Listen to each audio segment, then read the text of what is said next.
இந்த 2 ராஜாக்கள் புஸ்தகம் 2ஆம் அதிகாரத்தின் 1ஆம் வசனத்திலே இப்படி வாசிக்கின்றோம். கர்த்தர் எலியாவை சுழல் காற்றிலே பரலோகத்துக்கு எடுத்துக்கொள்ள போகிற போது என்று சொல்லப்பட்டிருக்கு. அப்படியானால் God knows it.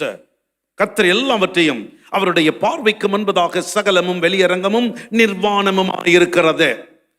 ஆதியும் அந்தமுமான அல்பா ஒமேகாவான சகலத்தையும் அறிந்தவரான அவர் எலியாவை எப்பொழுது எடுத்துக்கொள்ள போகிறோம் என்பதை நன்கு அவர் அறிந்திருந்தார். ஆண்டவருக்கு நிச்சயமாக அது முதலாவதாக தெரியும். இந்த அதிகாரத்தின் ஆரம்பத்திலேயே எலியா எடுத்துக்கொள்ளப்பட போகிறது தேவ சங்கத்தில் அறியப்பட்ட ஒன்று. நம்பர் 2, 3ஆம் வசனத்தில் வாசிக்கும் பொழுது அங்கே இருக்கின்ற பெத்தேலில் இருந்து வந்த தீர்க்கதரிசிகளின் புத்திரருக்கு இது தெரிந்திருந்தது என்று பைபிள் சொல்றது. சன்ஸ் ஆஃப் ப்ராஃபட், தீர்க்கதரிசிகளுடைய புத்திரர்களுக்கு எலியா எடுத்துக்கொள்ளப்பட போகிறார் என்பது அறியப்பட்டிருந்த விஷயம். 3வது வசனத்திலே இது எலிசா அவங்களுக்கு பதில் சொல்லும் பொழுது சொல்றார், அது எனக்கு தெரியும். தீர்க்கதரிசிகள் புத்திரர்கள் வந்து சொல்றாங்க, அவனுக்கு தெரியுமாப்பா? எனக்கு தெரியும். அப்படியானால் எலியாவை எடுத்துக்கொள்ளப்பட போகிறது எலிசாவுக்கும் தெரியும். 4வது வசனத்தில் நீங்கள் வாசிப்பீர்களேயானால், எரிகோவிலிருந்து தீர்க்கதரிசிகள் வருகிறார்கள், அவர்களுக்கும் இந்த காரியங்கள் தெரிகிறது. எரிகோவிலிருந்து தீர்க்கதரிசிகள் புத்திரர் வந்து 5ஆம் வசனத்தில், இன்றைக்கு கர்த்தர் உனக்கு தலைமையா இருக்கிற உன் எஜமானை உன்னை விட்டு எடுத்துக்கொள்ளுவார் என்பது உனக்கு தெரியுமா என்று அவனை கேட்டார்கள். அதற்கு அவன், எனக்கு தெரியும், சும்மா உட்கார்ந்து.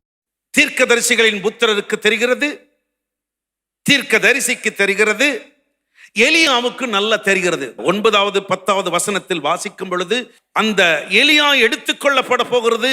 அவர் சொல்றார், நான் உன்னை விட்டு எடுத்துக்கொள்ளப்படும் முன்மே உனக்கு என்னப்பா வேணும்னு கேட்கிறாரு. நல்லா தெரிகிறது எலியாவுக்கு தான் எடுத்துக்கொள்ளப்பட போகிறது.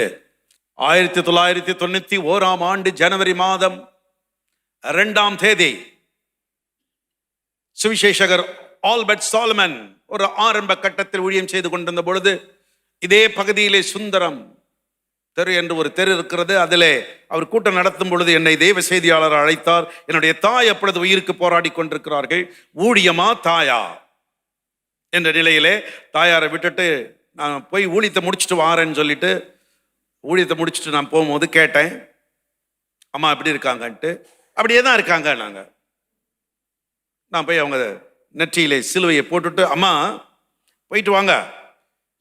என்னுடைய அம்மாவை சூழ என்னுடைய சித்திமார்கள்லாம் இருக்காங்க. அவங்கெல்லாம் கிறிஸ்தவர்கள் கிடையாது. எல்லாம் அப்படியே உட்காந்துருக்காங்க பாலாயி தமைந்து. நான் போய் அவங்க தலையில சிலுவையை போட்டு, ஆண்டவரே, எங்கள் விண்ணப்பத்தை கேட்டு இதுவரைக்கும் என் தாய்க்கு நீ சுகம் கொடுத்தீர், பலன் கொடுத்தீர். என்னுடைய mother in law late pastor V Moses wife Mrs Victoria Moses நேர் முழங்கால் போட்டு ஜெபம் பண்ணிருக்காங்க. நெற்றியிலே ஒரு சிலுவையை போட்டு உம்முடைய கைகளில் ஒப்பு கொடுக்கிறேன்னு சொன்னேன். கண்ணை மூடிட்டாங்க. உடனே அவர்கள் மோட்சம் போயிட்டு, என்னுடைய சித்திமார்களுக்கு அழுவ தெரியல, அழுவுறதா என்ன பண்றது, இந்த பையன் இந்த மாதிரி என்னமோ சொன்னா, எங்க அக்கா கண்ணை மூடிட்டால. என்ன ஒரு பெரிய பாக்கியம். அந்த எலியா எடுத்துக்கொள்ளப்படும் முன்பு எலிசா 2 மடங்கு வரத்தை கேட்டார், ஆவியின் வரத்தை கேட்டார். எனக்கும் அந்த ஆவியின் வரம் வேணும். நான் எடுத்துக்கொள்ளப்பட போவதில்லை, நான் இருப்பேன். ஆனா எனக்கு ஆவியின் வரம் வேணுன்றவங்க மாத்திரம் வானத்துக்கு நேர கையை உயர்த்தி அல்லேலூயான்னு சொல்லுங்க பாப்போம். ஆமா, நீங்க ஒரு கனமான ஊழியத்தில் இணைந்திருக்கிறீர்கள், ஒரு மகிமை நிறைந்த ஊழியத்தில் இணைந்திருக்கிறீர்கள். அந்த தேவதாசனுக்கு தேவன் அருளிய வரங்கள் வல்லமைகள் உங்களுக்கு நிச்சயமா வரணுன்றதுக்கு தான் ஆண்டவர் இந்த செய்தி உங்களுக்கு கொடுத்துக்கிட்டே இருக்கிறார். இதுல பாத்தீங்கன்னா அந்த வரத்தை பெறுவதற்கு என்ன பண்ணணும்? எல்லாமே நான் ஏற்கனவே சொன்னது மாதிரி, தேவனிடத்திலிருந்து ஒன்றை பெற வேண்டுமேனால் you will have to pay a price. எலியா எடுத்துக்கொள்ளப்படும் முன்பு, என்னை கண்டால் ஆவியின் வரம் இரட்டத்தனையாய் பெறும் என்று சொல்லி அவர் சொல்றார். ஆனால் அதற்கு முன்பு ஒரு சில காரியங்கள் இந்த 2 ராஜாக்கள் புஸ்தகத்தின் 2ஆம் அதிகாரத்தில் நடக்கிறது. சுருக்கமாய் சொல்லுகிறேன். 1ஆம் வசனத்திலே எலியா எலிசாவோடு கூட கில்காலில் இருந்து புறப்பட்டு போனான். கில்கால் என்று சொல்லப்படுகிற ஒரு இடம். யோசுவா என்ற புத்தகத்தில் இந்த கில்கால் மட்டும் 39 முறை சொல்லப்பட்டிருக்கிறது. கில்கால் என்றால் என்ன அர்த்தம்? ஒரு வட்டம். Rolling away, circle or a wheel என்றெல்லாம் அதற்கு அர்த்தம் போடப்பட்டிருக்கு. ஒரு சக்கரம் எப்படி சுழண்டு கொண்டிருக்கும், எப்படி ஒரு உருண்டு ஓடுகிற ஒரு நிலையில் ஒன்று இருக்குமோ அது போன்ற ஒரு இடமாக்கும் இந்த கில்கால். இந்த கில்காலில் முதலாவதாக விடுதலை விடுதலை என்ற ஒரு நிலையிலே, ஆஃப்டர் கிராசிங் தி ஜோர்டன், யோசுவா தளபதியாக இருக்கிறார். ஒரு விடுதலை பெற்றவர்களாக அந்த யோர்தானை கடந்து வரும் பொழுது முதலாக அவர்கள் கூடாரம் போட்டு அல்லது தங்கி இருந்த ஓர் இடமாக்கும் இந்த கில்கால். யோசுவாவின் புஸ்தகம் 4ஆம் அதிகாரம் 19 நீங்கள் தொடர்ந்து வாசித்து பார்க்கும் பொழுது இந்த சரித்திர நிகழ்வு அங்கு பதிக்கப்பட்டிருக்கிறது. ஒரு நல்ல ஒரு இடம், அந்த இடத்திலேயே அவர்கள் தங்கி தாவரித்தால் நலமாயிருக்கும். ஆனால் அந்த இடத்தை இவர்கள் விட வேண்டிய ஒரு நிலை ஏற்படுகிறது. இந்த கில்கால் என்ற ஒரு வட்டத்திற்குள்ளே இருக்கக்கூடாது. தேவனுடைய நோக்கம், தேவனுடைய இயக்கம் அதுவல்ல. அதை விட்டு புறப்பட வேண்டும். எலியாவுக்கு ஒரு உத்தரவு வரும் பொழுது அவர் அதை செய்ய விரும்புகிறார். ஆபிரகாம், நான் உனக்கு காண்பிக்கும் தேசத்துக்கு போ. உன் இனத்தை, உன் ஜனத்தை, உன் தேசத்தை எல்லாத்தையும் விட்டுட்டு கிளம்பு. உடனடியாக அவர் கீழ்ப்படிந்தார். That's the reason we call him father of nation. தேசங்களுக்கெல்லாம் தந்தை. அதில் ஒன்றுமில்லை விந்தை. காரணம், தேவனுடைய வார்த்தைக்கு இவர் கீழ்ப்படிந்தார். அந்த ஒரு வட்டத்திற்குள்ளே இராதபடிக்கு, ஒரு சக்கரத்துக்குள்ளே சுழண்டு கொண்டிராதபடிக்கு தேவனுடைய அழைப்பு ஒன்று வரும் பொழுது அதை விட்டு போக வேண்டும். எலியா புறப்படுகிறார். ஏனென்றால் அவருடைய நேரம் வருகிறது. Something is going to happen supernaturally. இயற்கைக்கு மேற்பட்ட ஒரு காரியம் ஒன்று நடைபெற போகிறது. தேவன் இவரை எடுத்துக்கொள்ள போகிறார். ஆகவே அவர் ஒரு நிலையில் இருந்து அடுத்த ஒரு நிலைக்கு அவர் புறப்பட்டு செல்லும்படியாக ஆயத்தமாகும் பொழுது இந்த எலிசாவும் கூடவே போகிறார். ஒரு நிலையிலிருந்து அடுத்த நிலை, ஒரு சுழற்சிக்குள்ளேயே நாம் இருக்கக்கூடாது. அடுத்து அவங்க எங்க போகிறாங்க? 2ஆம் வசனத்துல பெத்தேல் என்ற ஒரு இடத்திற்கு போகிறார்கள். பெத்தேல் எல்லாருக்கும் தெரிஞ்ச ஒரு காரியம், ஹவுஸ் ஆஃப் பிரெட், அப்பத்தின் வீடு. அல்ல சுகமா இஸ்ரவேல் மக்கள் அந்த இடத்திலே நல்ல ஒரு நிலையில் இருக்கின்ற ஒரு இடம். அது அப்பத்திற்கு பஞ்சமில்லாத ஒரு இடம். முதலாவதாக பெத்தேலில் தான் யாக்கோபு ஒரு பெரிய தரிசனத்தை கண்டார். தரிசனம் பெற்ற ஒரு இடம், பஞ்சமில்லாத ஒரு இடம், தேவனுடைய ஒரு இடம். ஆனாலும் தேவன் அந்த இடத்தை பெயர்த்து நீ போக வேண்டும் என்று சொல்லும் பொழுது பெத்தேலை விட்டு நீ போகணும். The Lord called our great man of God, prophet Sadhu, go to Nepal. Tibet. மறைந்த சாது சுந்தர் சிங் அல்லது அவருடைய திருப்பணியை நீ மேற்கொள்ள வேண்டும், புறப்படு. நல்லதான் இருக்கு, நல்ல ஒரு நிலையில் தான் இருக்கிறோம். என்ன குறை இருக்கு? ஒண்ணுமில்ல. ஆனாலும் தேவனுடைய வீட்டை விட்டு, அப்பத்தின் வீட்டை விட்டு, உன்னுடைய செழிப்பை விட்டு, நீ கண்ட தரிசனம் நிறைவேறுவதற்காக நீ இப்பொழுது புறப்பட வேண்டும். எலியா சொல்றார், எலிசா நீ இங்கதான் இருந்துக்கிடு, நான் புறப்பட்டு செல்லுகிறேன், நான் அங்கே போக வேண்டும் என்று. அந்த இடத்துக்கு போன பின்பு அங்கே இருந்த இன்னொரு வார்த்தை சொல்றார் பாருங்களேன். 4ஆம் வசனத்துல, பின்பு எலியா அவனை நோக்கி, எலிசாவே நீ இங்கே இரு, கர்த்தர் என்னை எரிகோ மட்டும் அனுப்புகிறார். Place of fragrance. இன்னொரு அர்த்தம் போட்டிருக்கு, சிட்டி ஆஃப் த மூன். ஒரு நல்ல ஒரு நிலையில் இருக்கிற அந்த இடத்திற்கு அவர்கள் போகிறார்கள். எரிகோ வில்லேஜ் இன் பாலஸ்தீன். அந்த இடத்திலே அவர்கள் போய் இருக்கும் பொழுது அந்த இடத்தையும் விட வேண்டியதாக இருக்கிறது. எலியா சொல்றார், எலிசா ஸ்டே பேக், இங்கதான் இரு. இல்ல இல்ல, நான் உம்மை விடுவதில்லை என்று பின்தொடர்கிறார்.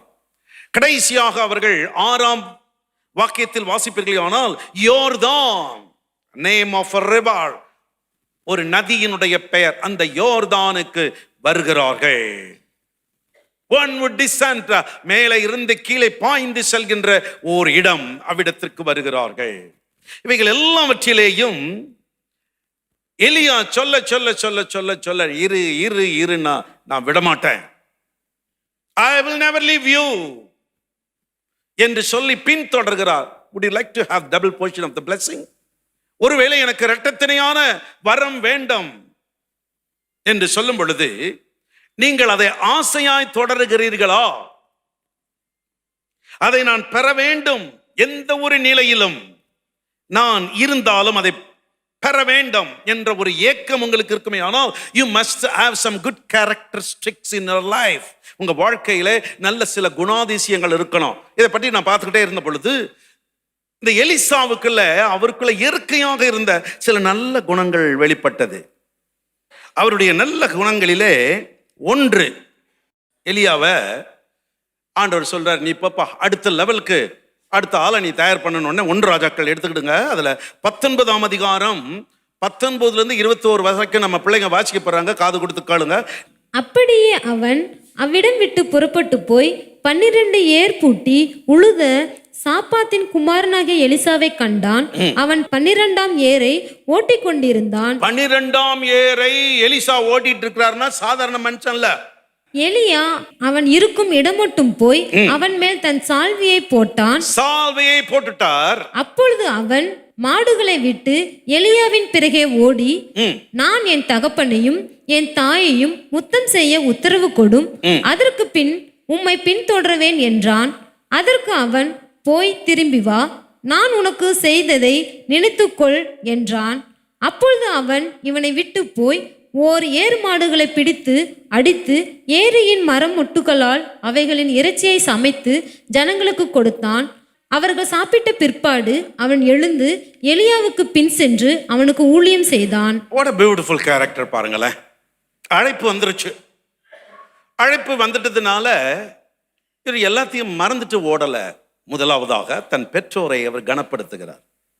He got a permission from the man of God, prophet Elijah. Elijah இடத்துல சொல்றார், நான் போய் எங்க அப்பா அம்மா பார்த்து ஒரு முத்தம் கொடுத்துட்டு வந்துடுறேன். ஊழியத்துக்கு கர்த்தர் உங்களை அழைக்கிறார் என்பதனாலே உங்கள் பெற்றோர்களை அனாதையாய் விட வேண்டிய அவசியம் இல்லை.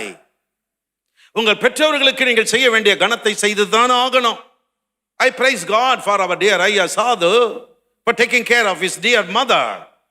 இன்று வரை பெற்றோரை கனப்படுத்துகிற ஒரு நல்ல கேரக்டரிஸ்டிக் உங்களுக்கு இருக்குமானா ஆவியின் வர 2 கிடைக்கும்.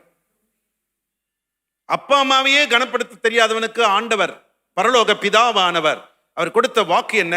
உன் வாழ்நாள் நீடித்திருப்பதற்கு உன் தாயையும் தகப்பனையும் கனம் பண்ணுவையாக.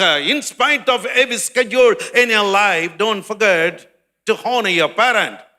நிறைய வேலை, நிறைய ஊழியம், அது இது இருந்தாலும் இவன் இந்த எலிசாவுக்குள்ள ஒரு நல்ல எண்ணம், எங்க அப்பா அம்மா கிட்ட போயிட்டு பாய் சொல்லிட்டு வரணும். I wanted to just kiss my father or my mother. அவளை கனப்படுத்தணும் என்ற ஒரு நல்ல இயற்கை குணம் அவருக்குள்ள இருந்தது.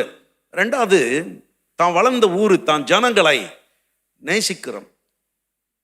அந்த அப்படிதான் போட்டிருக்கு இல்லையா? அந்த ஜனங்களுக்கு போஜனம் செஞ்சு கொடுக்கிறாருன்னா he really honored his people, own people. இன்ன வரைக்கும் சாதையா தான் கூட இருந்த மக்களை எல்லாம் கனப்படுத்துறதை நம்ம எல்லாம் பார்க்குறோம். அவங்க ஃப்ரெண்ட்ஸ்ன்னு சொல்றாரு. அந்த ஊர்ல இந்த ஊர்ல இருந்தவங்களெல்லாம் தன் ஜனங்களை நேசிக்கக்கூடியவனுக்குத்தான், தன் ஜனங்கள் மேல் பரிதாபம் கொள்ளுகிறவனுக்குத்தான், ஜனங்களை குறித்த கரிசனை உள்ளவனுக்குத்தான் ஆவியின் வரம் இரட்டத்தனையாய் கிடைக்கும்.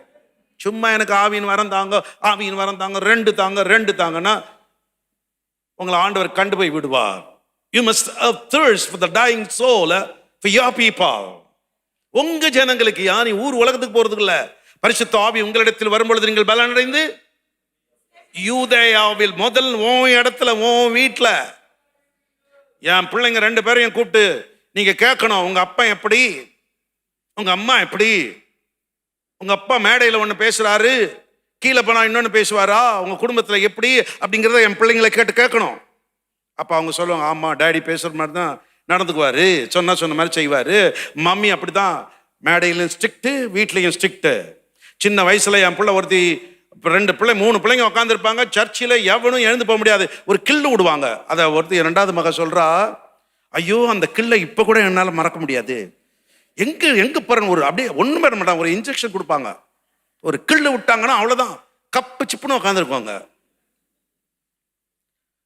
அப்படி தேவன் தம் ஜனங்களை நேசிக்கிற மக்களுக்கு தான் இந்த ஆவியானவர் 2 மடங்கு ஆசீர்வாதத்தை பொழிந்தருளுவார்.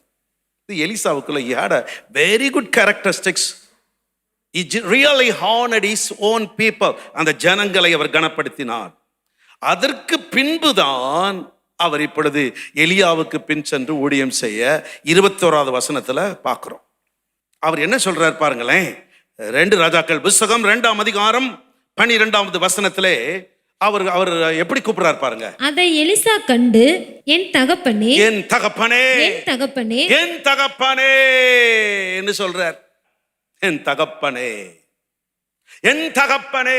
அப்படியானால் அழைப்பை பெற்ற எலிசாவினுடைய எண்ணத்தில் எலியா ஒரு தகப்பனாக இருந்தால், எனக்கு அன்பானவர்களே, you will have to honor your spiritual fathers. உங்களுடைய ஆவிக்குரிய தகப்பன்மார்கள், உங்களுக்கு வழிகாட்டிகளாக விளங்கினவர்களை கனப்படுத்த வேண்டிய எலிசாவுக்குள்ள இது ரொம்ப இருந்துச்சு. அவர் அப்படிதான் சொல்றார், என் தகப்பனே. 2 ராஜாக்கள் புத்தகம் 3ஆம் அதிகாரம் 11வது வசனத்துல இந்த எலிசாவினுடைய உயரிய குணம் என்னன்னு பாருங்களேன். அப்பொழுது யோசபாத், நாம் கர்த்தரிடத்தில் விசாரிக்கும்படி கர்த்தருடைய தீர்க்கதரிசி ஒருவனும் இங்கே இல்லையா என்று கேட்டதற்கு, எலியாவின் கைகளுக்கு தண்ணீர் வார்த்த, எலியாவின் கைகளுக்கு தண்ணீர் வார்த்த சாப்பாத்தின் குமாரனாகிய எலிசா இங்கே இருக்கிறான். எலிசா இங்கே இருக்கிறார். என்ன பண்ணினார் இந்த எலிசா? எலியாவின் கைகளுக்கு தண்ணீர் வார்த்த, தண்ணி ஊத்தி கை கழுவுறதுக்கு தண்ணி ஊத்தினாருங்க. அதனால தான் என்னமோ தெரியல, தேவ மனுஷங்களுக்கு இப்பவும் பவுல்ல தண்ணி கொண்டு போய் கொடுத்து அவங்களுக்கு டவல் கொடுக்கறது ஒரு பெரிய பாக்கியமா நான் என்றேன். தேவ மனுஷருக்கு வந்துட்டு அவங்களுக்கு காஃபி போட்டு கொடுக்கறது. சமீபத்தில் ஒரு ஊழியக்கார் வந்தாரு, நானே போய் காஃபி போட்டு வந்தேன். நைஸா அப்படி சொல்லிட்டேன், பாஸ்டர்மா கொஞ்சம் பலவீனமா இருக்காங்க அப்படின்னு. ஏன்னா ஆசீர்வாதம் நான் வாங்கணுன்றது. ரொம்ப நேரம் ஆச்சு, பாஸ்டர் என்ன பண்ணீங்களா? நான் காஃபி தயாரிச்சேன், குடிச்சு பாருங்க நல்லா இருக்கேன்னு. சூப்பரா போட்டிருக்கீங்க அப்படின்னாங்க. அதை ப்ராப்பரா செய்யறதுக்கு அவங்க தான் கற்றுக் கொடுத்தாங்கன்னு வச்சுக்கோங்க. தண்ணீர் வார்த்தார். He just poured water to his spiritual father. அது ஒரு பெரிய பாக்கியம். 2 மடங்கு ஆசீர்வாதம் வேணும்னா சும்மா வந்துடாது மேடம், சார். தண்ணி ஊத்தணும், அவங்களுக்கு உதவியா இருக்கணும். இந்த கனமான ஊழியத்தில் இன்னைக்கு நீங்களாம் வந்திருக்கீங்கன்னா தண்ணி ஊத்துறது தான் வந்திருக்கீங்க, அணைச்சி போடுறதுக்கு வரல, இதை ஒழிச்சு போடுறதுக்கு வரல. நாம எல்லாம் இங்க உட்காந்துருக்கோம். என்னை கேட்டுக்கொண்டிருக்கிற அன்பான சகோதர சகோதரிகளே, அருமை பிள்ளை செல்வங்களே, வாலிப சிங்கங்களே, மிஸ்ஸஸ் சிங்கங்களே, இன்னைக்கு நீங்களாம் இங்க வந்திருக்கீங்கன்னா தண்ணீர் ஊற்றுவதற்கு, கனப்படுத்துவதற்கு. எனக்கு ஒரு சம்பவம் நினைப்புக்கு வந்துருது, சொல்லிடுறேன். இயேசு அழைக்கிறார். ஜெபகோபுரத்தில் நான் பணியாற்றி கொண்டிருந்த காலகட்டம் அது. ஐயா அவசரமாக வந்து சிலரை பார்த்துவிட்டு 4 மாநிலங்களுக்கு அவர் ஆபீசர், சர்க்கிள் டாப் ஆபீசர், பாரி முனையிலே அவர் அப்பொழுது பணியாற்றி கொண்டிருக்கிறார். அடையாறில் இருக்கிற பிரார்த்தனை ஜெபகோபுரத்திலே அவர் வந்து சிலரை பார்த்துவிட்டு போகிற அவசரத்தில் அவருக்குன்னு கொடுத்த ஒரு பானம், அதை அவர் குடிச்சிட்டு போகணும். அம்மா ஸ்டெல்லா தினகரன் அவர்கள் அதை தயார் பண்ணி அனுப்பிச்சிருக்காங்க. அதை நான் கொடுக்கணும். எல்லாம் முடிச்ச அவசரத்தில் அவர் வேகமாக காரில் ஏறினாரு. நான் ஓடி போய் அவர்கிட்ட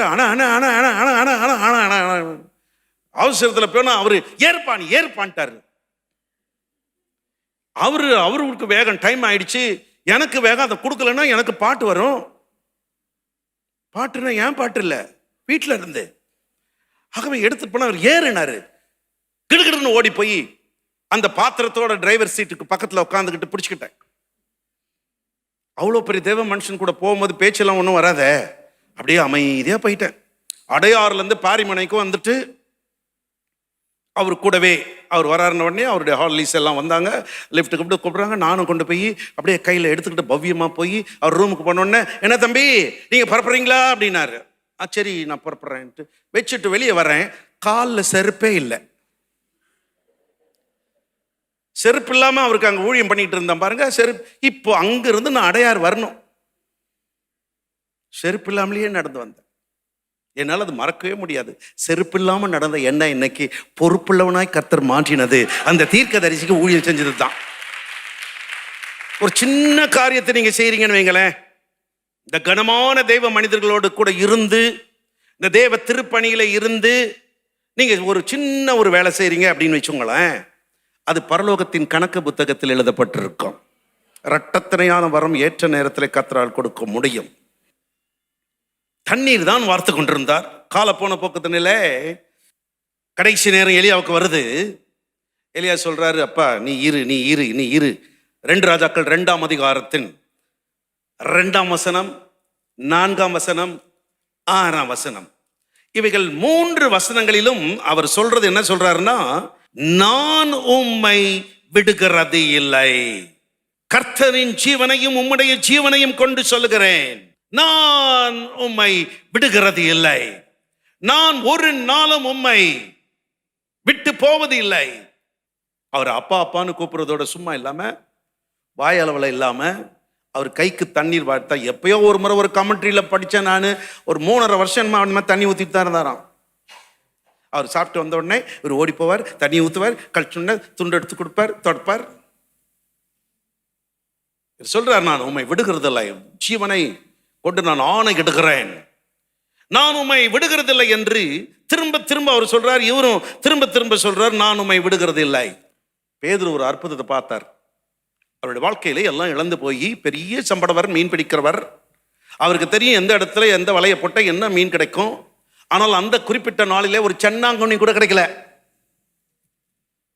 எல்லாவற்றையும் இழந்தவராக நின்று கொண்டிருந்த போது அருள்நாதர் இயேசு கிறிஸ்து அங்கே வருகிறார். அந்த படவில் ஏறுகிறார்.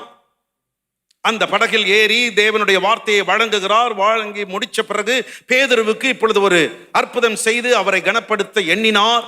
படகு கொடுத்தான் இல்லையா? ஒரு படகு கொடுத்தான். அவருக்கு 2 படகு நிறைய மீனை கொடுக்கணும்ன்றது தேவ சித்தம். Double blessing, double fold blessing. ஆகவே அவர் போய் எல்லாத்தையும் முடிச்ச பிறகு ஆழத்துல கொண்டு போய் வலைய போடப்பா. அவர் ஆழத்துல கொண்டு போய் வலைய போடுறார். 2 படகு நிறைய படிக்கிறார். ஆனா அதுல பியூட்டிஃபுல்லாக அவர் பண்றதுதான் எனக்கு ரொம்ப பிடிச்சது. ஆரம்பத்திலேயே அவருக்கு அந்த புத்தி கொடுக்கிற புத்தி ராயப்பருக்கு இருந்திருக்கு. He had a giving habit, you know. That was his born nature. கொடுக்கிறது. ஆண்டவர் அவரை ஆசீர்வதித்த பின்பு வேத வசனம் ரொம்ப அழகா சொல்றது. 5ஆம் அதிகாரம் லூக்கா 11வது வசனத்திலே, எல்லாவற்றையும் விட்டு அவரை பின்பற்றினார். வாசிக்கிறீங்களா? அவர்கள் படகுகளை கரையிலே கொண்டு போய், படகுகளை தரையிலே கொண்டு போய் நிறுத்தி விட்டுட்டு எல்லாவற்றையும் விட்டு அவருக்கு பின் சென்றார்கள். ஒரு முறை இயேசுநாதரோடு பேசிட்டு இருக்கிறப்போ, லூக்கா எழுதின நற்செய்தி நூல் 22ஆம் அதிகாரத்தின் 33ஆம் வசனம், book of Luke, the gospel, chapter 22 and the verse 33. அதை வாசித்து பார்த்தீங்கன்னா, அதற்கு அவன், ஆண்டவரே, காவலிலும் சாவிலும் உம்மை பின்பற்றி வர ஆயத்தமாய் இருக்கிறேன் என்றான். எப்பொழுது உம்மை பின்பற்றி வர ஆயத்தமா இருக்கிறேன், எல்லாவற்றையும் விட்டுட்டு உம்மை பின்பற்ற நான் ஆயத்தமாக இருக்கிறேன் அன்றைக்கு பேதுரு சொன்னார். அல்பேயின் குமாரன் ஆகிய மத்தேயு 9ஆம் அதிகாரம் 9ஆம் வசனத்தை வாசித்தீங்கன்னா, ஆண்டவர் இயேசு அவர் அழைக்கும் பொழுது எல்லாத்தையும் விட்டுட்டார். இந்த இயர் 1990, 1990வது வருடம் ஆண்டவர் எங்களோடு பேச ஆரம்பித்தார். We used to hate pastoral ministry. போதக பணியை நாங்கள் வெறுத்தோம். காரணம், அந்த போதக பணியிலே இருக்கிற கஷ்டங்கள், அக்காலத்து போதகர்கள் எல்லாம் பட்ட பாடுகள். என்னுடைய மாமனார் காலம் சென்ற pastor V Moses, the man who established First Assembly of God Church back in 1956 in the place called Chetpat. Even now the church is existing over there. 1956ஆம் வருஷத்திலே முதல் அசம்பிளி ஆஃப் காட் சபையை ஸ்தாபித்த லேட் பாஸ்டர் பி மோசஸ் தான் என்னுடைய father in-law. அவங்கெல்லாம் பட்ட பாடுகள் எங்களுக்கு தெரியும். ஊழியத்து நிமித்தமாக எல்லாவற்றையும் தன்னுடைய சொத்துக்கள் அத்தனையும் முடிவை தானேந்தல் என்ற ஒரு குக்கிராமம் 4 மாவடியிலிருந்து கொஞ்சம் தள்ளி இருக்கு, குறுக்காட்டூர் என்ற ஒரு இடத்துல தன் சொத்துக்களை எல்லாம் கொடுத்து விட்டு ஆண்டவர் மேல் கொண்ட பித்தினாலே ஆண்டவருக்கு பின் வந்த ஊழியர்கள் தன் கடைசி காலம் வரைக்குமாக சைக்கிள் ஒன்றை மாத்திரம் வைத்துக்கொண்டு கையில் ஒரு கொடையோடு கூட ஊழியத்தை செய்து பாடுபட்டதெல்லாம் எங்க கண்ணு முன்னால இருந்தது. அதனால எங்களுக்கு தெரியும் இதெல்லாம் பெரிய கஷ்டமானது. சுவிசேஷகனா இருந்துக்கலாம், ஊர் ஊரா சுத்திட்டு வரலாம். அதுவும் டிஜிஎஸ் தினகரன் ஐயா கூட நான் இருக்கிறேன், என் வாழ்நாளெல்லாம் அவரோடு கூட இருக்கணும் அப்படின்ன போது கர்த்தர் பேசுறார். அதுவும் இவங்க கிட்ட பேசுறார். இவங்க தான் முதல் என் வீட்டு அம்மையார் நம்ம நல்லா சம்பாதிச்சு அவங்க தங்களுடைய கிராஜுவேட் முடிச்ச உடனே அவங்க காலேஜிலேயே அவங்களுக்கு கேம்பஸ் இன்டர்வியூல கனரா பேங்க்ல வேலை வேற கிடைச்சிடுது. அதுக்கு பிறகு அவங்களுக்கு திருவள்ளுவர் போக்குவரத்து கழகத்துல வேலை கிடைச்சது. அதுல ஆடிட்டர் லெவலுக்கு வந்துட்டாங்க. அப்ப பேசுறாரு ஆண்டவர், நான் பிரதர் தினகரனோடு அந்த பீக்ல இருக்கிறேன். அந்த மாதிரி சூழ்நிலையில கர்த்தர் பேசுறார், இப்பொழுது என் திருப்பணியை செய்ய வாங்கோ. நான் ரொம்ப சூப்பர் கில்லாடி. அவங்க சொல்லிட்டாங்க, நான் என் வேலையை விட்டுற போறேங்க, கர்த்தர் என்கிட்ட நல்லா பேசிட்டார், அதனால நான் வேலையை ராஜினாமா பண்ண போறேன், அதுவும் இஷ்டம். ஆனா நான் ஒன்றும் வேலையெல்லாம் விட மாட்டேன். அவங்க ராஜினாமா எழுதி கொடுத்துட்டாங்க. நான் போய் டிஜிஎஸ் ஐயா தினகரன் கிட்ட சொன்னேன், இந்த மாதிரி ஆண்டவர் பேசுறாரு, என்னோட பேசுறாரு அண்ணே, நீங்க என்ன சொல்றீங்களோ அதை நான் செய்வேன். ஜெபம் பண்ணி தம்பி 2 நாள் பொறுத்து சொல்றேன்னாரு. 2 நாள் பொறுத்து கூப்பிட்டு உங்களை நிச்சயமா கர்த்தர் அழைச்சிருக்காருப்பா. ஆனால் கடவுள் சொல்ற எல்லாத்தையும் விட்டுட்டு என் பின்னால வா அப்படின்ட்டாரு. பட்டு எல்லாத்தையும் விட்டுட்டோம். அது வரைக்கும் ஒன்றும் சேர்த்து வைக்கல. என்ன பண்றது, அவர் கூப்பிடுறார். அவங்களுக்கும் ஒன்றும் வரல, எனக்கும் ஒன்றும் வரல. ஐயா நல்ல ஆசீர்வாதம் போட்டு என்னை அனுப்புனார். கர்த்தர் உன்னை ஆசீர்வதிப்பார் தம்பி அப்படின்னார். அதே அந்த ஆசீர்வாதம் இன்ன வரைக்கும் இருக்கு, அது போதும் எனக்கு. ஒண்ணுமே இல்லை எங்ககிட்ட. ஆனாலும் ஆண்டவர், அவருக்காக நாங்கள் எல்லாவற்றையும் விட்டு அவருக்கு பின் சென்றோம். அப்படி பின்னால செல்லும் போது ரொம்ப சோதனை வருங்க. இந்த எலிசாவுக்கு அந்த சோதனை வந்தது. எல்லாத்தையும் அடிச்சு போட்டு சாப்பாடு செஞ்சு போட்டு அம்மாவுக்கு முத்தி லெஃப்ட்ல ரைட்ல கொடுத்து அப்பாவுக்கு மேலுக்கு கீழுக்கு நல்லா முத்தி எல்லாம் கொடுத்துட்டு வெளியே கிளம்பிட்டார். ஊர் ஜனங்கள்லாம் சோறை செஞ்சு போட்டு அவன் வயிறை தடவிட்டு நடக்கிறான். இவர் பின்னால வந்துட்டாரு, ஊழியம் செஞ்சுக்கிட்டு இருக்கார். ஆனா பாருங்களேன், வந்துகிட்டே இருக்கும் ஒவ்வொருத்தரும் சொல்றாங்க. அதுவும் யாரு சொல்றான் அப்படின்னா, பெத்தேல்ல உள்ள தீர்க்கதரிசியின் புத்திரர்கள், sons of prophets in Bethel, sons of prophets, தீர்க்கதரிசிகளுடைய புத்திரர்கள் எரியோல இருக்கவங்க தான் சொல்றான், ஏய் உனக்கு தெரியுமா உனக்கு தெரியுமா உங்க ஐயாவை தூக்கிட்டு போயிட்டு போறாரு, அதுக்கப்புறம் உன் கதை அம்போதான். கூட இருக்கிறவங்களே தான் குழி பறிச்சுட்டாங்க.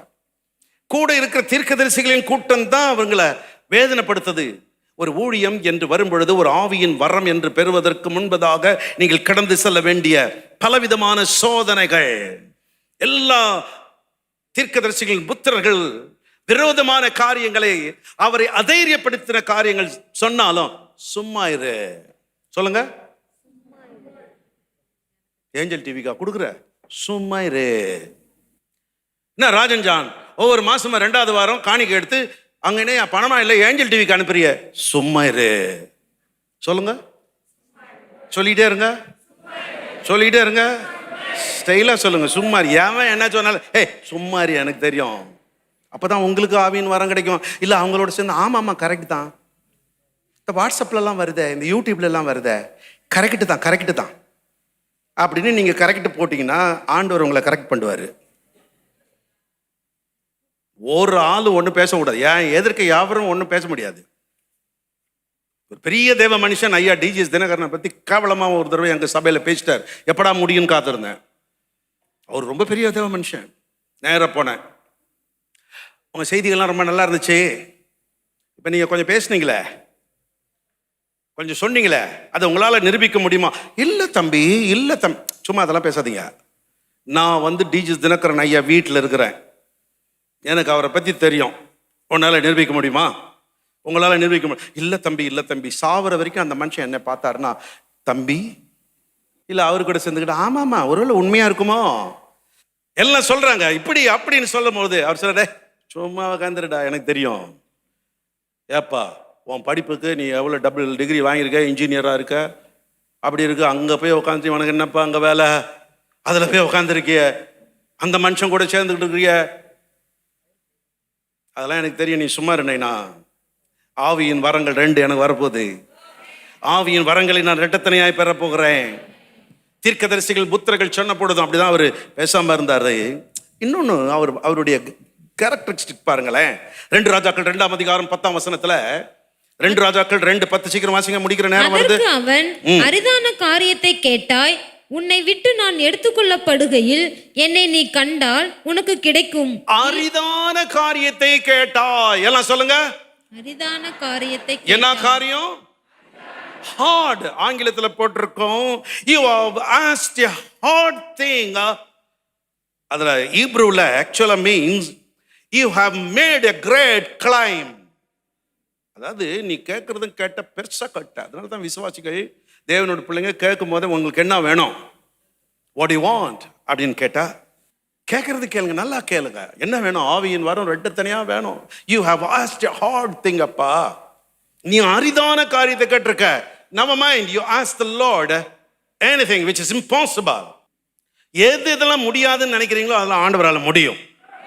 என் தேவனால் கூடாதது ஒன்றுமே இல்லை, எல்லாம் முடியும். என்ன, அவர் எனக்காக. கேட்கறத கேட்குறீங்க, பெருசா கேளுங்க. நமக்குன்னு அவர் இருக்காரு. சின்ன பையன் ஒருத்தன் கடைக்கு போனா, அவங்க அம்மா கூட கடைக்கு போயிட்டு எல்லாம் வாங்கிட்டு, அந்த அண்ணாச்சி, கடைக்கார அண்ணாச்சி, தம்பி எடுத்துக்கடா அப்படின்னு அந்த பாட்டிலை காட்டினான். பார்த்துருக்கீங்களா? இந்த பாட்டிலாக இருக்குமே, சின்ன சின்ன பாட்டில் சாக்லேட் அது இதெல்லாம் போட்டு வச்சுருப்பாருல அண்ணாச்சி. இவர் போய் அந்த பையன்கிட்ட எடுத்துக்கடா ஆனவனா, எடுக்கவே இல்லை. அவங்க அம்மா, டே எடுத்துக்கடா, அண்ணாச்சி தான் சொல்லிட்டாரு, எடுத்துக்கோ. அப்போ கூட அவன், இல்லை எத்தனை முறை சொல்றாரு அவர், எடுத்துக்கோ. கில்லேடி பத்த புள்ள, இது கில்லேடி. ஏடா எடுத்துக்கிட்டியாடா நீ, என்னடா நீ அப்படின்னா அண்ணாச்சி. அவர் திறந்தார், உள்ள கையை போட்டார், கொத்தா எடுத்தார். இந்த சின்ன கையில போடுறாரு, எல்லாம் கீழே விழுது. அவங்க அம்மா, டே நான் எடுக்கல மம்மி, என் கை பாருங்க, சின்ன கை, எடுத்தா 2 சாக்லேட் எடுத்து வரும். அண்ணாச்சி கை பார்த்தீங்களா, ஒன்று யானை காது மாதிரி எவ்வளோ பெருசா இருக்குது. You have asked hard thing. ரொம்ப கடினமானது, அரிதான கேட்டுட்ட இருந்தாலும் நீ என்னை பார்த்தா கிடைச்சிருவார். கேளுங்க, நல்லா பெருசா கேளுங்க. அரிதானதை நீ கேட்டாய். இந்த எலிசாவுக்குள்ள இருந்த குணங்களை பத்தி சொல்லிட்டே வரும். 1, பெற்றோரை கனப்படுத்துற குணம். 2, பொதுநல தன் ஜனங்களை கனப்படுத்துகிற குணம். ஆண்டவருடைய ஊழியக்காரனின் பின் செல்கிறதுக்கு எல்லாத்தையும் விட்டுட்டு வர்ற ஒரு குணம். யார் என்ன சொன்னாலும் சரி, சோதனையிலே ஜெயம் பெறுகிற ஒரு குணம். 5வது, அரிதானதை கேட்கின்ற ஒரு குணம். கேட்கிறோம், நல்லதை கேட்டுருவோன்னு அரிதான கேட்கிறார். 6வது, அவர்கிட்ட ஒரு நல்ல குணம் இருந்துச்சு. என்னன்னா, 2 ராஜாக்கள் 2ஆம் அதிகாரம் 13 15 வரைக்கும். பின்பு அவன் எலியாவின் மேலிருந்து கீழே விழுந்த சால்வையை எடுத்து திரும்பி போய் யோர்தானின் கரையிலே நின்று எலியாவின் மேலிருந்து கீழே விழுந்த சால்வை பிடித்து, எலியாவின் தேவனாகிய கர்த்தர் எங்கே என்று சொல்லி தண்ணீரை அடித்தான். தண்ணீரை அடித்த உடனே அது 2 பக்கமாக பிரிந்ததினால் எலிசா இக்கரைப்பட்டான். எரிகோவில் பார்த்து கொண்டு நின்ற தீர்க்கதரிசிகளின் புத்திரர் அவனை கண்டவுடனே எலியாவின் ஆவி எலிசாவின் மேல் இருக்கிறது என்று சொல்லி அவனுக்கு எதிர்கொண்டு போய் தரை மட்டும் குனிந்து அவனை வணங்கி. இதில் பார்த்தீங்கன்னா, இந்த அதிகாரத்திலேயே 8ஆம் வசனத்துல எலியா தன் சால்வையை எடுத்து முறுக்கி தண்ணீரை அடிச்சான். எலியா அங்க அடித்தாரா? இதை பார்த்துக்கிட்டே இருந்தாரு. அந்த விசுவாசம் இவருக்குள்ள வருது. இப்போ Elijah was taken up to heaven. பரலோகத்துக்கு எலியா இப்பொழுது எடுத்துக்கொள்ளப்பட்டாயிற்று. இந்த விசுவாசம் அவரை கண்டதினாலே, அவரோடு கூட இருந்ததினாலே, அவருடைய தன்மைகளை புரிந்து கொண்டதினாலே, எலியாவோடு இருந்து இருந்து இருந்து இருந்து இருந்து இயேசுநாதருக்கு எதுக்கு காட்டி கொடுக்கும்படியாக ஒரு நிலை ஏற்பட்டதுன்னா, 12 பேரும் இயேசுவை போல இருந்தனால தான் இயேசுவை காட்டி கொடுக்க ஒரு ஆள் தேவைப்பட்டது. இவரு இந்த எலியாவை பார்த்து பார்த்து பார்த்து எலிசாவுக்குள்ள அந்த குணம், அந்த டாசிட்டி, அந்த ஃபெய்த் எல்லாம் வந்துடுது. கூடவே இருந்து இருந்து இருந்து இருந்து கூடவே அவரோடு இருந்திருந்து இந்த பழகி பழகி பழகி பழகி அவருடைய அந்த தன்மைகள் எல்லாம் இவருக்குள்ள அப்படியே பாஸ் ஆகிடுச்சு. அவர் அடிச்சாரு யோர்தான, அது 2ஆ பிளந்தது மாதிரி இவரும் வந்தாரு. கீழே விழுந்த சால்வையை எலியா விட்டுட்டு போன அந்த சால்வையை எடுத்தாரு, அடிச்சாரு ஒரு அடி. பார்த்தீங்கன்னா அவ்வளவுதான். இது வரைக்கும் நயா நயா நயா நயான்னு சொல்லிட்டு இருந்தான் பாருங்க. பெத்தேல் அந்த தீர்க்கதரிசிகள் புத்திரர்கள், எரிகோவில் அந்த தீர்க்கதரிசி புத்திரர்கள், அங்கே நின்று இருந்த அந்த 50 தீர்க்கதரிசி புத்திரர்கள்லாம் பார்த்தாங்க. அடே அப்பா, எலியாவுக்குள்ள இருந்த அபிஷேகம், எலியாவுக்குள்ள இருந்த ஆவி இவருக்குள்ள இறங்கி இருக்குதாடா அப்பா, இவரை விட்டா வேற வழி இல்லை, வா வந்து விழுந்துருவோம். எலியாவுக்குள் இருந்த அபிஷேகம் இப்பொழுது எலிசாவுக்குள் வந்து விட்டது.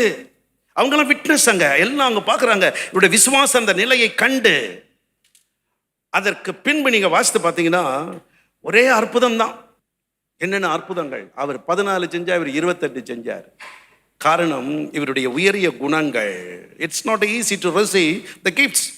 த man of God he spent quite a lot of time in Tibet, in Nepal, in other countries for the dying people. Today God has lifted him up, elevated his ministry. தேவன் தம்முடைய தாசனை இன்றைக்கு உயர்த்தி உன்னதங்களில் கொண்டு போய் கொண்டிருக்கிறார். அவருடைய மேல் நாட்டு கூட்டங்களிலே கலந்து கொண்ட பொழுது பார்க்கும் பொழுது அத்தனை பேர் ஆசையாக ஓடி வருகிறார் என்றால் அந்த மனிதனுக்குள் இருக்கிற அந்த தெய்வீகம், தேஜசு அப்படின்னா அந்த தேவனுடைய முகச்சாயல், கிறிஸ்துவின் தன்மை. இன்னைக்கு எல்லாம் கூட்டம் கூட்டமா வர்றாங்க. அவருடைய அர்ப்பணிப்பு. எனக்கு அன்பாளர்களே, உங்களுக்கும் ஆவிக்குரிய வரம் இப்ப கேட்பீங்களா? இப்ப வேணுமா உங்களுக்கு? முதல் ரொம்ப சந்தோஷமா எல்லாம் கையை தூக்கி தூக்கி வேணும் நீங்களே. இப்ப இந்த கோணம்லாம் இருக்கா உங்களுக்கு? உங்களுக்கு ஆவியின் வரம் கொடுத்தா இந்த மாதிரி வேலையெல்லாம் செய்வீங்களா? என்ன வந்தாலும் விட்டுட்டு அவருக்கு பின்னால போவீங்களா? என்ன தியாகம் பண்றீங்க? 52 வருஷமா அந்த இயேசுநாதருக்காக உழைச்சிட்டு இருக்கிறேன். 52 years. சும்மா எதை செஞ்சாலும் சும்மா முகஸ்துதிக்காக செய்யறது கிடையாது. பண்ணா ஒன்ன முழு மனசோடு ஆண்டவருக்காக, எனக்காக கல்வாரி சிலுவையில் ரத்தம் சிந்தி தன் ஜீவனை கொடுத்த இயேசுவுக்காக வாழ வேண்டும். ஒரே ஒரு வாழ்க்கை தான். எந்த ஒரு காரியத்தையும் கொடுத்தா முழு மனதோடு. சில இடங்களெல்லாம் உட்கார்ந்துங்கன்னுவாங்க, எடே நான் வாலிபன், எனக்குள்ள தேவனுடைய வல்லமை இருக்கு, ஒரு வைராக்கம், ஒரு ஜீல் உங்களுக்குள்ள இருந்துச்சுன்னா ஆவியின் வரங்கள் 2 கிடக்கும். ஏன் 4 கூட கிடைச்சாலும் கிடைக்கும்.